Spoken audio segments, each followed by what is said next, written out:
Lily shook her head. No way. Just trying to make you think in more precise terms. Mozart can be peaceful. Brahms has more sweep and power. Which is it? Maybe a little of both. Cassie nodded with satisfaction. Yes, 2 parts Mozart and 1 part Brahms. Lily's laughter pealed out. Well, that's precise enough. I want to put it down on paper. Lily tried to hide a start of surprise.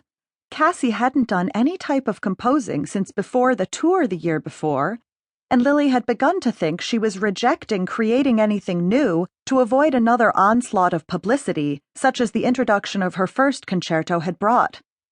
After supper, she said firmly. Shower, supper, dishes, piano. If it's worthwhile, it will stay with you. But I want to... Cassie broke off as she glanced up at her mother's face. Shower, supper, piano, she said as a counteroffer. You do the dishes tonight, and I'll take your turn tomorrow.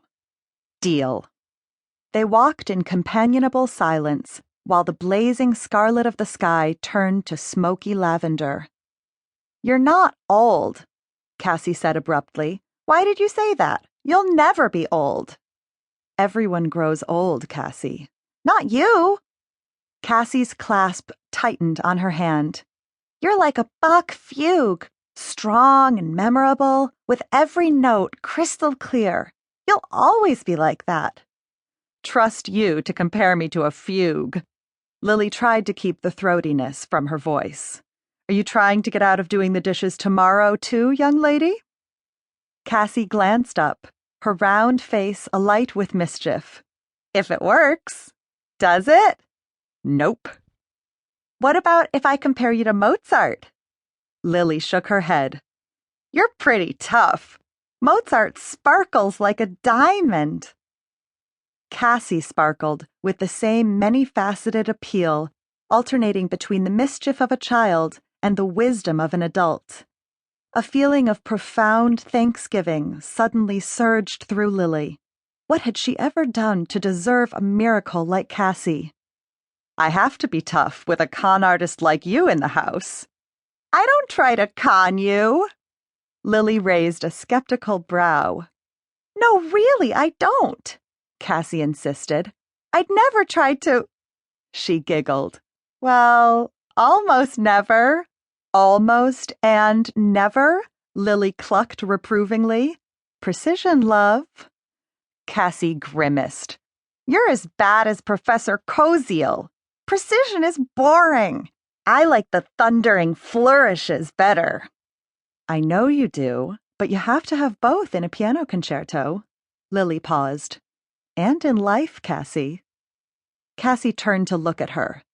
You don't, she said gravely. You don't have any thundering flourishes. Why don't you do... You provide quite enough flourishes for both of us, Lily replied, interrupting quickly. Maybe I'm more Rachmaninoff than you think, brat. Lily shook her head positively. Bach. They were approaching the weathered cedar cottage on the rise when Cassie abruptly stopped. Wait, I forgot to say goodbye. What? Cassie started to turn around. I forgot to say goodbye to him. Lily stiffened. Him? Cassie was waving at the shadowy figure on the cliff. As Lily watched, the man lifted his arm and waved in return. It was a casual gesture, free of any hint of menace, yet Lily felt the chill return. She kept her tone carelessly casual. Who is he, Cassie? Has he ever spoken to you? No? Cassie waved again and turned away.